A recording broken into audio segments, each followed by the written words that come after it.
Hi everyone. There is a saying or a belief that first half of our life is ruined by our parents and the second half by our children. Being a child is as tough as being a parent, but parenting is a responsibility while being a child is cute and fun as long as you allow your parents to control you or as long as both parents and the child want the same things. Most of us parent thinks that the way of showing concern over a child is by controlling them. Well, that's easy, right? We are eternally scared that our children are not good enough to make it in the world without our expert guidance, and we want to be always in charge of them. But what is our parenting experience? Most of the times, it is zero, other than some warped ideas of what we think the child needs. If they are not disciplined and are addicted to gadgets, or if we are scared that they will get into bad habits, we decide that they will go to a conservative and strict school. We want them to chase our dreams like becoming a pilot, and we push them to learn flying, no matter which part of the globe the school is or how good or bad the school is. 2 years back, I met a lady while in an external training program who emphatically declared that she loved traveling.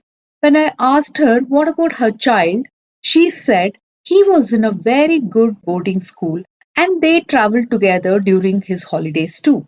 My own mom did not allow me to study from a hostel, even though I had a merit seat in an out of city good university. Sometime back, when I asked a father of a very soft and introvert child who, leave alone wanting to study that profession, did not even want to move out of the house to a hostel, the father said, "It is a profession respected in our family, and he, as in the child, will learn to become more sociable when he lives in a hostel." So, what's the right thing to do as parents? Push them where we want them? Manipulate them into fulfilling our dreams? Or mindlessly fulfill whatever they want, even if we think they may not be making good choices? This is a topic inspired by my aunt Usha Prahalad, and this is what we will mull over in this episode. I am Poornima Jayadev and super thrilled that you are listening to this podcast series, Mulling Over. Parenting in 21st century is a challenge even in the most ideal situation.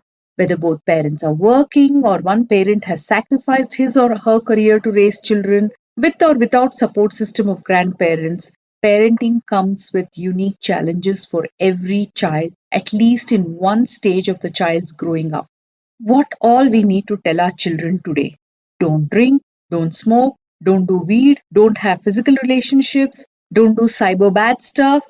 And I remember what my parents used to be worried about with me: whether I finish my milk or not. And my dad used to worry about my nails, if they're short and clean enough. I'm sure all of us, and I definitely have sometimes questioned my parenting, but I sometimes feel like questioning my child's childing as well. While every child comes with his or her own personality or gene combination, every parent comes with not just unique personality and gene pool, but also with the bane of mind blocks that their own upbringing and ecosystem they are in gave them, like the state of their career, the state of their relationships with their partner or spouse, or with their own parents. Adding to all these challenges are the weaknesses we have over our children, or what we spiritually call as moha. We are always challenged by these things like how to parent the child we have, not the child we wish we had, how to let the child experience the pain of natural consequences, sometimes unnatural ones as well, how to make the children learn to face judgment, shame, and blame from others, and most importantly, failure. How to cope when your child says, "I hate you." Last but not the least, how to let go when the forces of our children's nature take over our aspirations for them. We are taught very difficult things like calculus or theory of relativity, but we are never taught on how to deal with emotions over our near and dear ones. So, parenting is mostly on the job learning with some assumptions and preconceived notions over what is wrong or right. Some of us lucky ones get a child who is of the similar breed as us, and we get away from facing some of these challenges. but some of us may not be as lucky, which is okay. How else will therapists make a living? So, this mullover is not to comment or make judgments over boarding schools or hostels, but to share some experiences of mine, my friends, and acquaintances on this. It is not simple to just say boarding schools are an insensitive decisions for the children. Couple of years back, I met a colleague who was on a cancer remission, and we were discussing on how her cancer journey was. And one of the things she and her husband consciously decided was that their 11-year-old son was not going to go through the tough cancer battle she was going to have. And he was put into a boarding school. One might say, why overprotect the child? Well, we are a generation who can't bear to let the children rough it up. Apparently, even after this friend's cancer treatment, her son continued in the boarding school because he liked it there. Today, he is doing his final year in architecture, this time in a local college close, living in his parents' home, and he seems quite very normal as against what we imagine boarding schools do to children. Another friend of mine left her daughter in a boarding school for 11th and 12th grade because the daughter insisted that she wanted to. A lot of Enid Blyton Mallory Tower novels, perhaps. By the way, a lot of children, especially girls, fancy Hogwarts like boarding schools. But this girl, she came back within a year saying that she did not want to continue there because she felt lonely. And with great difficulty, the parents got her admissions in a local school. Well, can't expect Hogwarts in Karnataka, right? Saif Ali Khan, husband of Kareena Kapoor Khan, was asked in an interview how they will manage to give normalcy to their son who was getting so much of unhealthy media attention. His chill response was, there is nothing a good old London boarding school can't fix. Incidentally, most Bollywood actors and their kids studied or study in boarding schools. Not good examples, perhaps, but just saying. Also, who is who in Hollywood as well are alumnus of all famous boarding schools. 13 British prime ministers came out of Eton boarding school alone in London. And of course, Britain and some Western countries are known for their boarding school culture. From songwriters to literary wizards to scientists and business people, many come from boarding schools. Everyone in the business world in US and UK will be from universities. Big or small, it is normal to move out of homes to these universities in US and other Western countries. And who's who among the successful business giants today will be from boarding schools or away from home universities or both. One of my close friend, a farmer's son from a remote village in Bihar, studied in a boarding school from age of 12.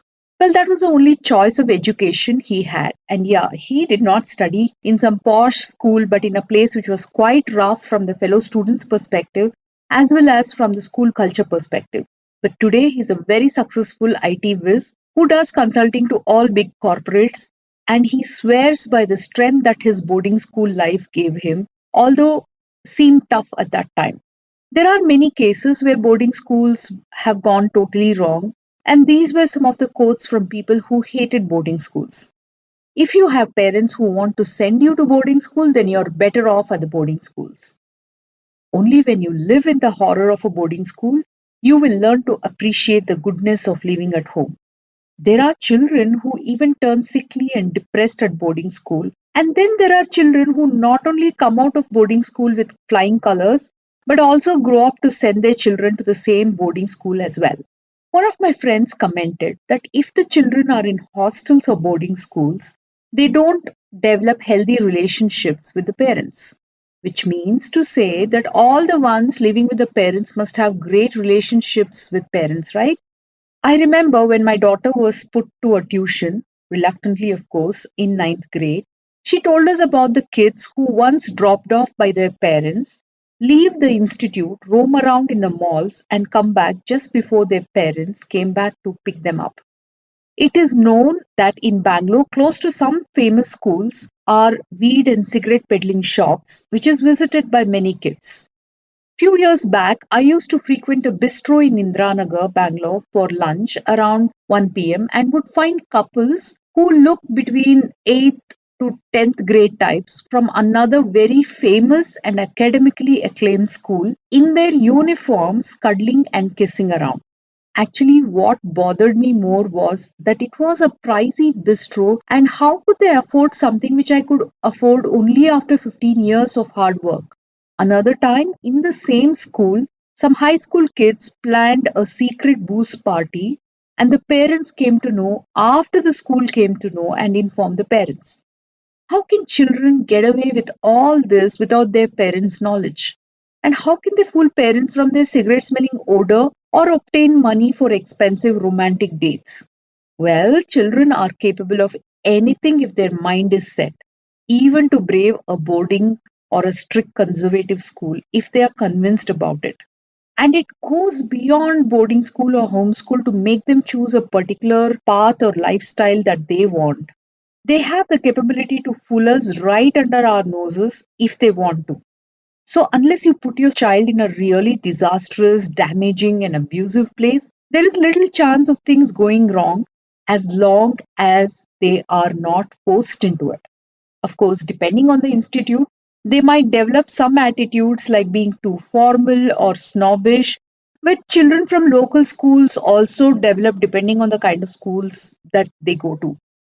What is more disastrous than all this is if they are manipulated or emotionally blackmailed and forced by parents into taking life altering decisions related to schooling or career or ideology or passion. Now, coming to children going to out of state, out of city universities, well, not just because my daughter chose it, I strongly recommend not keeping them at home while they are graduating, both for your mental peace and theirs.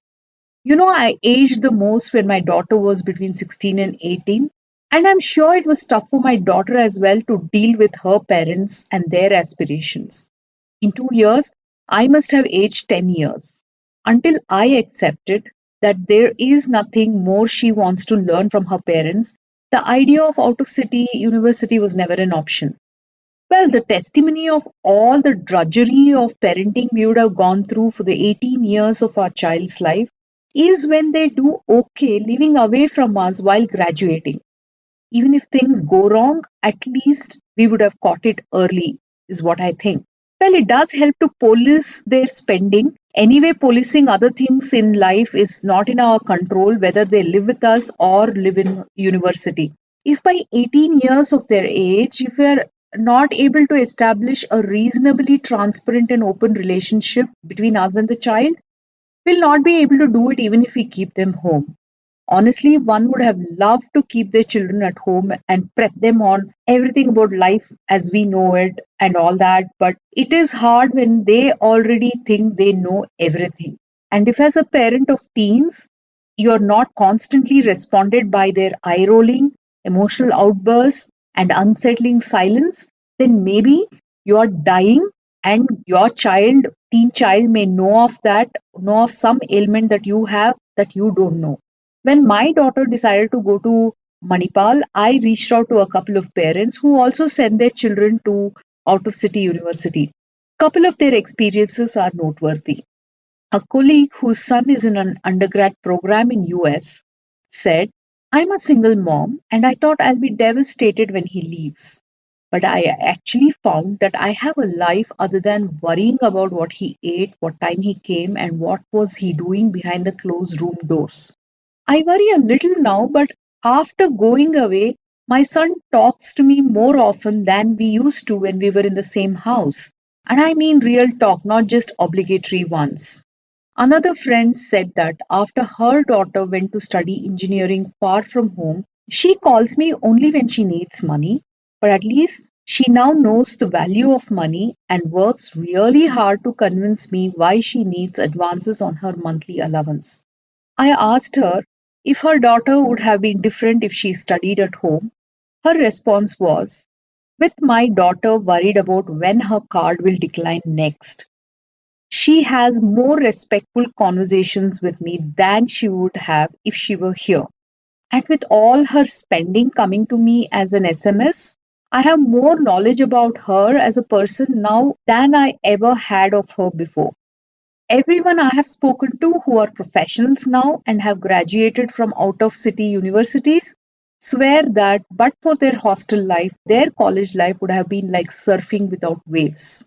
Another friend says eating free food in temples near his college to save money was something that grounded him as a person forever. I would have deprived my son an opportunity to grow as an independent person if I had not sent him to an hostel for graduation. I'm not sure if he would have been able to build his own startup if he lived at our house, being attended to every minute of his graduation life. My son says he never wants to move out of our house, and that is a nightmare I may have to reckon with. But at home or away from home, one can only hope that the children choose the right path while fulfilling their dreams. Like Annie Frank said, parents can only give good advice, but the final forming of a person's character lies in their own hands. I really believe that because if I had listened to my parents, I would not have married my husband and I would have been in a government organization. Both would not have been so bad, perhaps, but just saying. So, schools, boarding, or local are just tools for our children's education. Our relationships with our children should not be constrained by distance between us or our whims on what we want for them. While boarding school up to 18 years should be left to the situation of the parents and the mindset of the children, graduation must be preferably outside of home city to ensure an all round education. Of course, as long as the health of the kid permits. Hope you're able to relate to this mull over episode. Please do share what you feel about this or your experiences in a hostel or boarding school. Were you a happy child who enjoyed hot food at home, or were you a badass hostel kid who stole from cafeteria? Or both? It is fun sharing and hearing experiences. As always, we'll be glad to hear your feedback and ideas for topics. Till next time, bye bye.